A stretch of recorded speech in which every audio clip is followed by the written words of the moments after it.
আলোচনা শুরুতেই জনাব গোলাম মনোয়ার রানী আপনার কাছে আসতে চাই, নির্বাচন নিয়ে কি আসলে শঙ্কাটা দূর হলো কিনা? আজকে তথ্য উপদেষ্টা একটা মন্তব্য করেছেন একটা অনুষ্ঠানে, আমি মন্তব্যটা আপনাকে একটু পড়ে শোনাই, যে নির্বাচনের আগে রাজনৈতিক দলগুলো সংঘাতের জন্য মুখিয়ে আছে, প্রধান উপদেষ্টার অবস্থানের কারণে এখন পর্যন্ত তারা সংঘাতে জড়াচ্ছে না।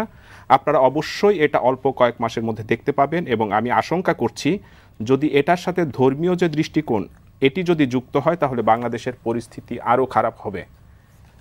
বাংলাদেশের পরিস্থিতি কি আসলে খারাপের দিকে যাচ্ছে কিনা?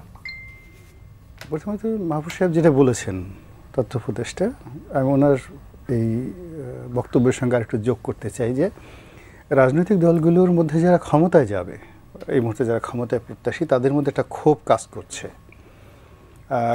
করছে। ছোট বড় রাজনৈতিক দলের মধ্যে একটা মনস্তাত্ত্বিক যাকে বলা হয় দূরত্ব কাজ করছে, বিক্ষোভ কাজ করছে। এবং এটার পেছনে মূলত যারা এখন এই মুহূর্তে রাষ্ট্র ক্ষমতায় আছে তাদের অনভিজ্ঞতাই যাকে বলা হয় দায়ী। গেঞ্জি মানে যে রাজনৈতিক দলের আসলে যোগ্যতা টু বি গেঞ্জি হওয়ার, তাকে কোট বানাইয়া ঘুরানো হচ্ছে, যার মোজা হওয়ার দায়িত্ব তাকে টুপি বানায় দেওয়া হচ্ছে। ফলে কি হলো কি, ওখানে বসে অনেকগুলো ক্ষোভ বিক্ষোভ তৈরি হচ্ছে।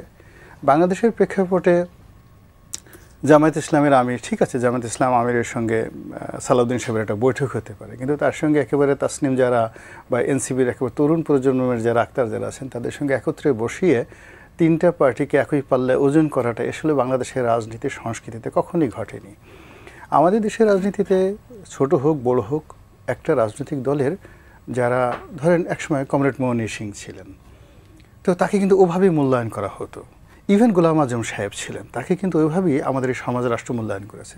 রাশেদ খান মেনন কিংবা হাসানুল্লাহ কিনু রাজনৈতিক দল কখনোই বড় ছিল না, কিন্তু আমাদের এই সমাজ তাদেরকে ওইভাবে সম্মান করেছে। একটা সময় সুরঞ্জিত সেনগুপ্ত, সালাউদ্দিন কাদের চৌধুরী তারা যখন আওয়ামী লীগ যোগদান করেননি বা বিএনপিতে যোগদান করেননি, তাদের ছোট রাজনৈতিক দল ছিল, কিন্তু আমাদের এই সমাজ ব্যক্তিকে ওইভাবে মূল্যায়ন করেছে। কিন্তু এবার কি হলো, এবার হলো যে আমাদের রাজনৈতিক যে চিন্তা চেতনা, সমস্ত চিন্তা চেতনার উপর যেন বজ্রপাত হয়েছে, এবং সমস্ত বজ্রপাতে সব কিছু রিসেট হয়ে গেছে। এখানে রাজা যেভাবে চাচ্ছেন ওভাবেই একজন মানুষ মূল্যায়িত হচ্ছে। এর ফলে কি হলো, উনি যেটা বলেছেন রাজনৈতিক দলগুলোর মধ্যে অনেক ক্ষোভ বিক্ষোভ। আমার তো ভয় হচ্ছিল যে ওই যে কমিটিটা হয় ঐক্যমতের কমিশনের কমিটি, ওখানে বসে মারামারি না লেগে যায়, ওখানে হাতাহাতি না লেগে যায়। এবং এখন পর্যন্ত সৌহার্দ্যপূর্ণ পরিবেশ দেখেছি। হ্যাঁ, অত্যন্ত সৌহার্দ্যপূর্ণ। এর কারণ হলো ওখানে ভালো ভালো খাবার ছিল, অনেক সুন্দর সুন্দর খাবার ছিল। এই কারণে সামনে খাবার থাকার কারণে আর আগেও খেয়েছে পরেও খেয়েছে। আর মাঝে মধ্যে ফাঁকে ফাঁকে তারা গিয়ে যখন গলা শুকিয়ে যেত, ওখানে আমি জানি না কী কী খাবার, প্রিন্স ভাই বলতে পারেন, পোলাও, কুরমা, কালিয়া কোপ্তা, সেরাটন, সোনার আগে অনেক ভালো ভালো খাবার হয়তো ছিল, কেননা এটা শাহী খাবার, শাহী মেহমান, রাজকীয় খাবার। রাজার খাবার তো প্রজার মতো হয় না, তো এই কারণে হয়তো ওখানে কিছু হয়নি। কিন্তু ওখানে যদি গরম থাকতো, আবহাওয়া যদি উত্তপ্ত থাকতো, প্লাস্টিকের চেয়ার থাকতো, আপনি দেখতেন এটা সর্বনাশ, কয়জনের নাকের বদনা যে কীভাবে ভেঙে গেছে তা নিয়ে রীতিমতো মহাকাব্য রচিত হতো। কিন্তু মাহফুজ সাহেবের যে কথাটা উনি বলেননি, রাজনৈতিক দলগুলোর মধ্যে শুধু ক্ষোভ নয়, সরকারের কর্তা ব্যক্তিদের মধ্যেও ক্ষোভ আছে, উপদেষ্টাদের মধ্যেও ক্ষোভ আছে। তারাও একে অপরের বিরুদ্ধে বিষোদ্গার করার জন্য, একে অপরের বিরুদ্ধে রাগ হওয়ার জন্য, একে অপরের উপর যাকে বলা হয় উনি যেটা সহিংসতা দেখানোর জন্য তারাও কিন্তু উন্মুখ হয়ে আছে। তো কাজেই অ্যাজ এ হোল এই যে গত 14টি মাসে আমাদের যে বিবর্তনটা হলো, এই বিবর্তনটা হওয়ার কথা ছিল না। আমরা শেখ হাসিনার বিরুদ্ধে যারা লড়াই করেছি, সংগ্রাম করেছি, আমাদের সবারই সুদীর্ঘকালের একটা যাকে বলা ধারাবাহিকতা আছে। কেউ মামলা, কেউ মোকদ্দমা, কারো ব্যবসা বাণিজ্য থেকে শুরু করে অনেক কিছু, জীবনের স্বর্ণালীর সময় চলে গেছে। তো স্বর্ণালীর সময় চলে যাওয়ার পর আমরা সেই রাজনীতির আকাশে বিরাট একটা সম্ভাবনাময় চাঁদ দেখতে চেয়েছিলাম। এবং যখন ডক্টর মোহাম্মদ ইউনূস এলেন, ওনার মুখটাকে আমরা একটা পূর্ণিমার চাঁদ মনে করেছি, যে এই চাঁদ আর কখনো এখানে কোনো কলঙ্ক হবে না।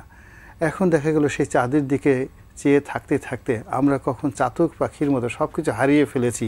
এখন নির্বাচন হবে কি হবে না, সংস্কার হবে কি হবে না, জুলাই সনদের স্বাক্ষর এটাকে যে করা হলো, এটা কি কেবলমাত্র একটা ফর্মালিটিস নাকি এটার কোনো আইনগত ভিত্তি আছে, এটা কি নাটক না এর কোনো রাজনৈতিক গুরুত্ব রয়েছে, আগে কি আমাদের দেশে গণভোট হবে নাকি পিআর পদ্ধতির নির্বাচন হবে, এই সমস্ত যে বিষয়গুলো নিয়ে আলাপ আলোচনা হচ্ছে তার সঙ্গে সঙ্গে সেনা কর্মকর্তাদের বিচার, সেই বিচারে কেন প্রিজন ভ্যানে করে আনা হলো এবং এই সেটা জায়গাটা এসি রনি হলো, ভাই আমি রাইট, আসবো আপনার সব কাছে। মিলিয়ে এলোমেলো হয়ে গেছে সব মিলে কিছু। এলোমেলো হয়ে গেছে। অসীম ভাই,